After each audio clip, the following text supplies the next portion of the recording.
সর্বপ্রথম রাসূল বলেছেন, তোমরা বার্ধক্যের পূর্বে যৌবনকালকে তোমরা মূল্যায়ন করো। এই যৌবনকালটা এত বেশি মূল্যবান, খোদা কি কসম, আমার আল্লাহর কাছে যৌবনকালের ইবাদত বেশি পছন্দ। যৌবনকাল টকবকে যুবক আপনি এসে মসজিদের মধ্যে সেজদা করেছেন, আল্লাহর দরবারে কবুল হয়ে যায়, আল্লাহ খুশি হয়ে যায়। সুবহানাল্লাহ বলেন। 2 নাম্বার, অসুস্থতার পূর্বে সুস্থতাকে মূল্যায়ন করো। কিভাবে সুস্থ থাকা যায়, যে কাজ করলে সুস্থ থাকবেন সেই কাজ করেন।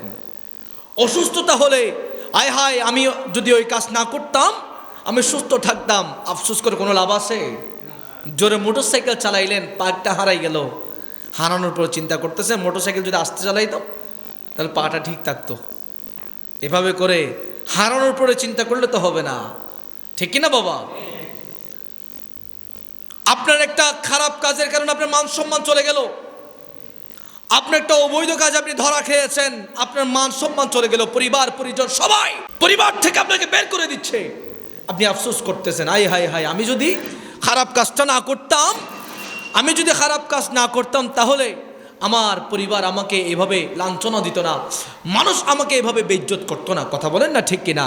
তা আপনি কাজ করার আগে একটু চিন্তা করেন না, খারাপ কাজ করলে আমাকে মানুষ খারাপ বলবে, খারাপ কাজ করলে মানুষ আমাকে লাঞ্ছনা দিবে, খারাপ কাজ করলে মানুষ আমাকে সমাজ থেকে বের করে দেবে, পরিবার থেকে বের করে দেবে, আমার বউ আমাকে স্বামী বলবে না, আমার সন্তান সন্ততি আমাকে পিতা বলবে না, তাহলে আমি খারাপ কাজটা করব কেন? রাসূল বলেছেন, অসুস্থতার পূর্বে তোমরা সুস্থতাকে কি করো?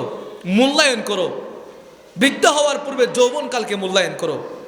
কর্মব্যস্ততার পূর্বে অবসর সময়কে মূল্যায়ন করো। সুবহানাল্লাহ।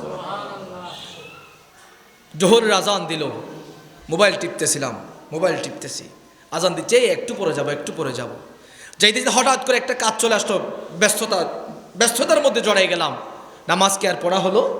হয় নাই। আমার রাসূল বলছে কর্মব্যস্ততার অর্থাৎ ব্যস্ত হওয়ার পূর্বে যে অবসর সময় যে তুমি পার করতেছিলা যে কোনোভাবে, ওই সময়টাকে মূল্যায়ন করো, তাহলে তোমার জীবন সুন্দর হয়ে যাবে। 4 নাম্বার, দারিদ্রতার পূর্বে তোমরা সচ্ছলতাকে তোমরা মূল্যায়ন করো।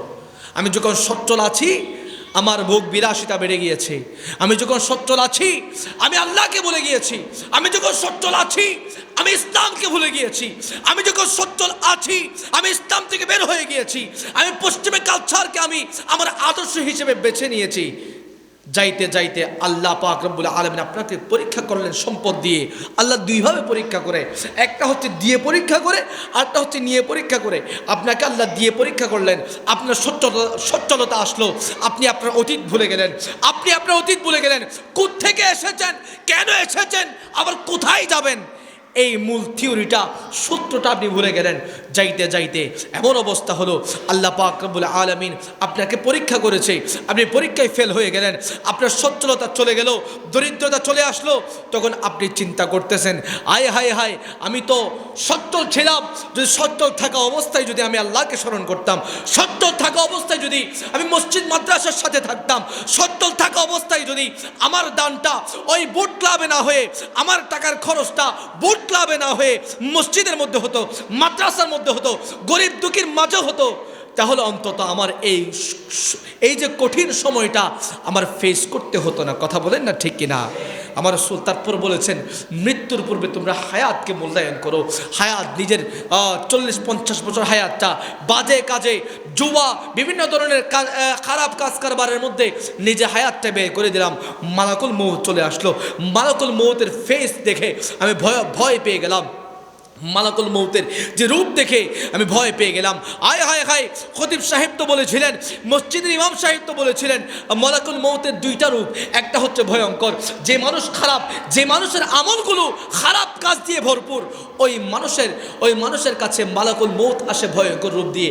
আয় হায়, আমি তো দেখতে পাচ্ছি মালাকুল মউতের ভয়ঙ্কর রূপ, এই 80 বছর হায়াত কি করলাম, 70 বছর হায়াত কি করলাম, এভাবে করে আপনি আফসোস করতে থাকবেন, আফসোস করতে থাকবেন। আর আমার রাসূল বলছে, তোমরা যদি মৃত্যুর পূর্বে হায়াতকে যদি তোমরা মূল্যায়ন করো, তোমরা যদি মৃত্যুর পূর্বে হায়াতকে যদি আমলের প্রসারতার মাধ্যমে সাজাও, তাহলে কিয়ামতের ময়দান, মৃত্যুর পূর্বে মৃত্যু আসার সময় তোমার সামনে মালাকুল মউত, যে তার সুন্দর রূপ যেটা আছে, ভালো রূপ যেটা আছে, সুশীল রূপ যেটা আছে সেটা তুমি দেখতে পাবা। জোরে করে বলেন সুবহানাল্লাহ।